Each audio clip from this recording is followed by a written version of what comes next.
É verdade. E aí, partindo assim também para o Instituto Aliança, né? O trabalho que vocês fazem hoje na Aliança tem total sentido com o que a gente está falando aqui. Porque eu vejo que os meninos que estão lá, as meninas, enfim, eles são um reflexo do que vocês são. Então, pô, legal pra caramba. O Thiago Saboia veio aqui, ele contou, assim, contou a experiência dele, que ele não é só um atleta, ele não é só um cara que quer ir lá e quer ganhar um título e tal. Tem todo uma metodologia, né? Uma metodologia que ele aprende, ele sabe dar aula, ele aprendeu a falar melhor, né? Ele falou que era muito tímido. Então, pô, você vê assim que realmente vocês estão transformando pessoas, né? Formando não só atletas, mas formando profissionais do jiu-jitsu.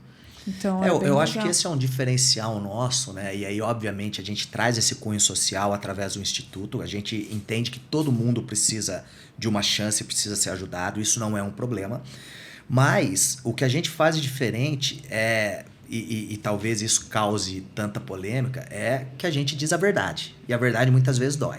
Então, essa história de atleta profissional, cara, na minha opinião, e aí quem não concorde, tudo bem, eu tô falando a minha opinião, não tô falando que a minha opinião é a verdade absoluta, mas é uma grande mentira, porque o jiu-jitsu não é profissional coisa alguma.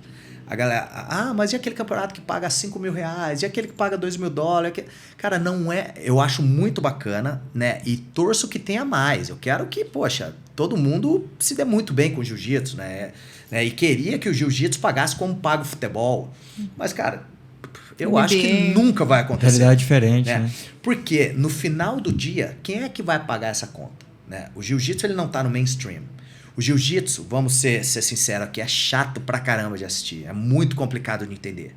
Cada dia que passa, eles pioram a regra. Né? Nem os atletas sabem muito da regra. Né? Fica difícil você chegar e, vou levar um tio meu pra assistir um campeonato um evento do UFC em casa.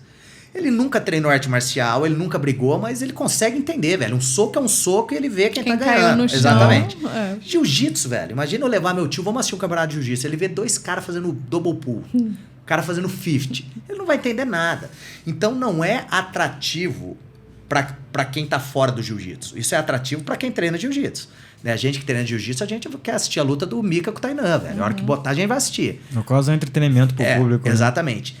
Agora, o público do UFC não são lutadores do UFC. O público do UFC é aquele gordinho que toma cerveja barbudo lá, que vai no bar nos Estados Unidos e é louco treinou. Exatamente. Não. Então, eu acho difícil a gente chegar nesse nível com as regras que a gente tem e da maneira que é hoje. Né? Não estando no mainstream, não tem tanto patrocinador que bote dinheiro, porque não vai ter nenhum retorno e no final quem é que vai pagar a conta?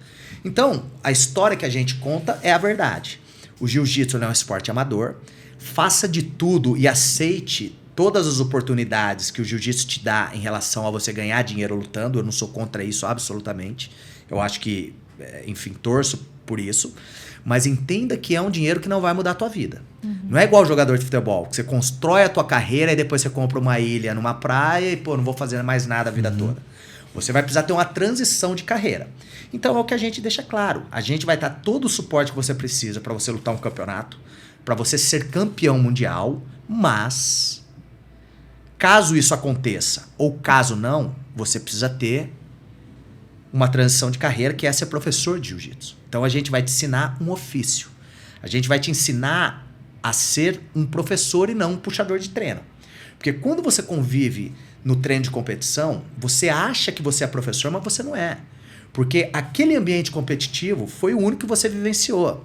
E para cada nível de aula, a linguagem e a condução de aula ela é diferente. Eu não posso ter a mesma linguagem, a mesma condução de aula que eu tenho no treino de competição, no treino de iniciante, que é diferente do intermediário, que é diferente do defesa pessoal. Então, essa experiência ela é adquirida com a prática. Né? E a gente disponibiliza toda a metodologia, toda a parte de gestão. A gente está concluindo um curso agora que se chama Faixa Preta do Futuro, que foi muito bacana, né? Então a gente entrega tudo isso para os garotos do Instituto. Porque caso eles se tornem campeões mundiais, ainda assim eles vão precisar ser grandes professores para viver do jiu-jitsu, para permanecer no jiu-jitsu. E a gente sabe que, ser campeão mundial não é para todo mundo. Né? Então de 50 garotos, Quantos deles vão ser um bochecha na vida? Quantos vão ser né? Poucos. Mas e o restante que não conseguiu alcançar? Então quer dizer que o Instituto foi um fracasso porque de 50 a gente conseguiu fazer 2 campeões mundiais na preta? Não.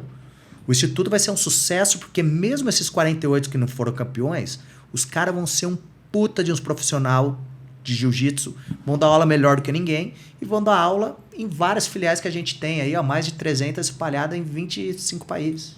Né?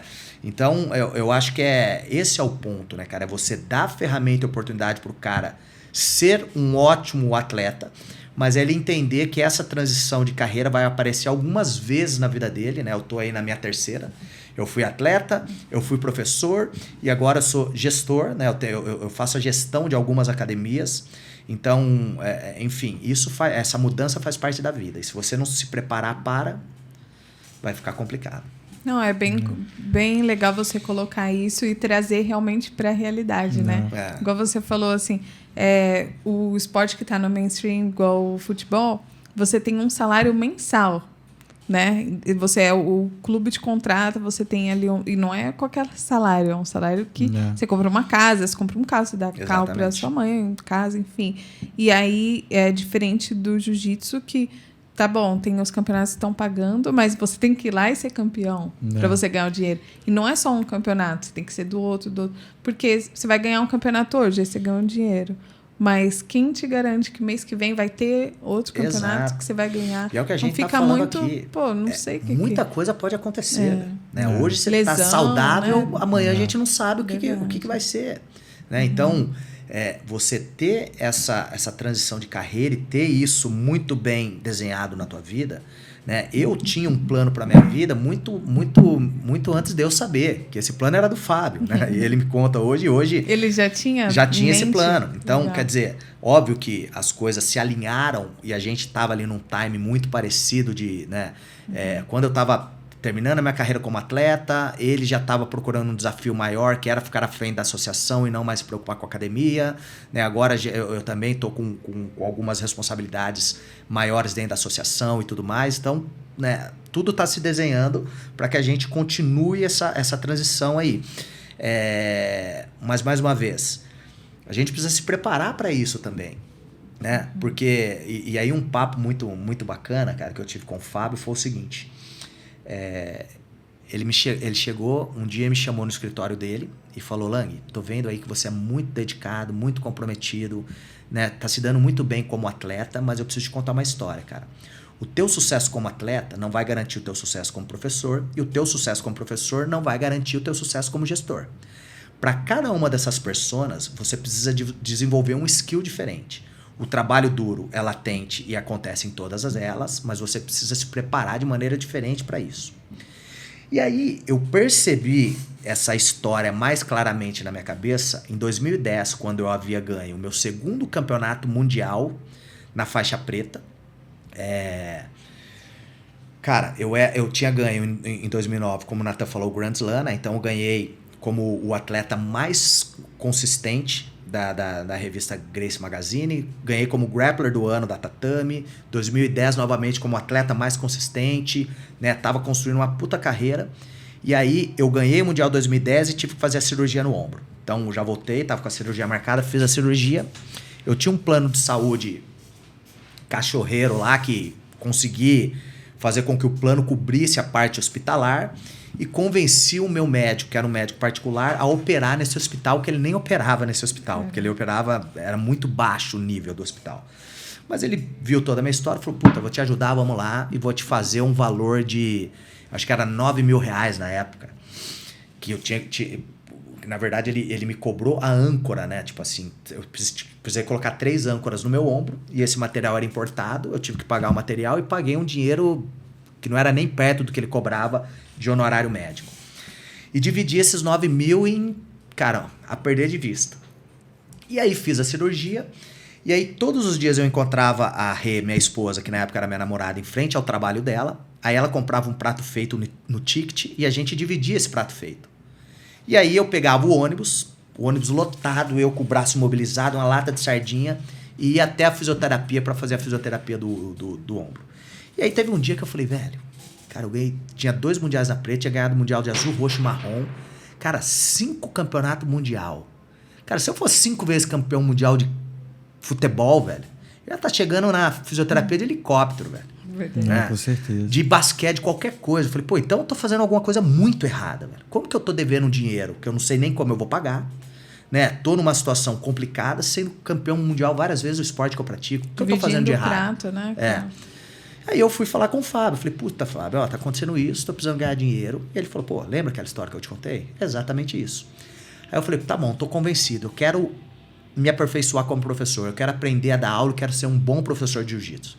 Ele me falou, tá bom, vem aqui amanhã às 7 horas da noite que eu vou te ensinar isso, que você tá me pedindo. Pensei na minha cabeça, falei, porra, legal. Vou dar aulinha aqui. Eu falei, mas, desculpa perguntar, Fábio, mas qual que é o salário aí que você vai me pagar? Ele olhou pra mim e falou, pagar? Deveria te cobrar. Você tá pedindo pra eu te ensinar a dar aula, você quer que eu te pague ainda? Aí eu falei, puta que pariu. Fazer uma mentoria. Daqui já ganhar. Aí eu falei, não, tá bom, vamos lá. Aí cheguei lá, na época, a metodologia era um livrinho ainda, não tinha questão de vídeo online como é hoje. Aí eu cheguei lá, a aula de iniciante era a aula número 7. Ele pegou o livrinho, botou na aula 7 e falou, Lang, tá aqui, ó, a aula é essa daqui hoje, puxa aí pra eu ver. Cara, eu olhei aquele defesa pessoal, aquele monte de coisa, eu falei, pô, você tá louco, isso aqui eu não sei. Sei fazer guarda-aranha, sei dar chave de braço voadora, isso aí eu sei. Tá no bispo, né? Ele falou, exatamente, você é um puxador de treino. Eu vou te ensinar o ofício de ser um professor. Eu vou te ensinar como conduzir uma aula e como se comunicar com o nível de cliente que a gente tem aqui. Eu vou te ensinar um ofício. Você vai sair daqui com uma profissão. E aí eu comecei a ter um entendimento mais claro na minha cabeça. Falei, cara, né, a parte competitiva, por mais que seja apaixonante, é algo que a gente quer muito e é muito bacana e é legal, cara, é um aspecto do que é o business do jiu-jitsu hoje, né? Então, quer dizer, a gente precisa... Não estou falando que, né, a molecada tem que deixar de se dedicar a esse sonho, porque eu fiz isso talvez da maneira mais profunda que se possa fazer, mas eu acho que essa nova geração precisa entender que elas não podem fechar os olhos para outros aspectos do jogo que tem aí no mercado, que é o jiu-jitsu hoje. Então, precisa se preparar como professor, precisa ter um nível cultural bacana, porque... Mais uma vez, muitas vezes o cara vai treinar contigo uma aula particular, ele não quer nem saber se é campeão ou não é, ele quer lá fazer o esporte dele e tal, e ter uma conversa decente contigo, de né, falar de vários assuntos. Então, se você é um cara que só fala de jiu-jitsu, chega uma hora o cara vai falar, puta, meu cara é até bom, mas cara, né, não é a minha pegada. Jiu-jitsu é o que nos une, mas acaba sendo secundário. O cara vai lá para poder falar contigo da vida dele, para poder falar para você coisa que ele não fala com a esposa dele. Ele vai lá para poder... Aquilo é a cachaça dele. Ele não quer ser campeão mundial de jiu-jitsu. Essa pegada é a tua, velho. Né? E se você é um cara que só vai... Cara, não tem instrução e só vai falar de jiu-jitsu com ele, vai chegar uma hora e vai... Pô, muito chato isso aqui, agora eu vou fazer beach tennis, fazer outra coisa. Né? Então, quando você começa a conversar, né? Hoje... Lá na minha academia, obviamente, tem pessoas de nível de grana muito maior do que eu. Mas talvez, cara, o meu nível social aí seja igual deles. Porque, pô, talvez eu tenha viajado para muito mais países do que eles. Eu tenha tido, né, o contato com culturas que eles nunca tiveram através do jiu-jitsu. Né? Agora imagina, se você fica só, jiu-jitsu, treinar competição, osso, vamos, vai. Cara, chega uma hora que você só sabe falar disso, cara. Você vira um robô, né? Fica chato, É verdade. E aí vem o que você falou também, né? Que ser atleta, a preparação é outra, ser professor é outra, ser gestora é diferente, né? Então, por isso que a gente às vezes vê atleta que dá aula, mas que ninguém gosta da aula. E o cara Então, porque o ponto é o seguinte, isso eu já vi algumas vezes. Cara renomado, campeão de tudo. Que você olha o jiu-jitsu do cara, é indiscutível. Você fala, velho, esse cara é muito bom de jiu-jitsu. Só que o cara não sabe ensinar, velho. O cara, ao invés de ensinar a técnica, ele narra o que ele tá falando. Ó, segura aqui, joga a perna pro lado, corro pra lá. Não tem conceito, não tem princípio técnico, não tem explicação. Tem o cara narrando aquilo que ele tá fazendo, né? E aí, poxa, é complicado realmente, né? Porque o bom professor não é aquele que chega e, pô, vou ensinar uma chave de braço pro Natan. Pô, tá vendo? O Natan aprendeu. Pô, claro que ele vai aprender, velho. Ele tá no topo da cadeia ali. O bom professor de jiu-jitsu é aquele que tem um nível top, ele consegue descer o nível dele até o nível do faixa branca, então ele fala a linguagem do faixa branca e ele vai ensinar um gordinho todo errado, todo atrapalhado a fazer uma chave de braço básica. Esse é o bom professor. Pô, eu ensinar o Natan, qualquer um ensina o Natan, pô. O cara já tem o talento dele natural ali. Agora, você pegar uma folha em branca e rabiscar nela e ensinar esse cara, né, que, pô, tinha dificuldade de correr na esteira e mascar chiclete ao mesmo tempo, esse é o desafio.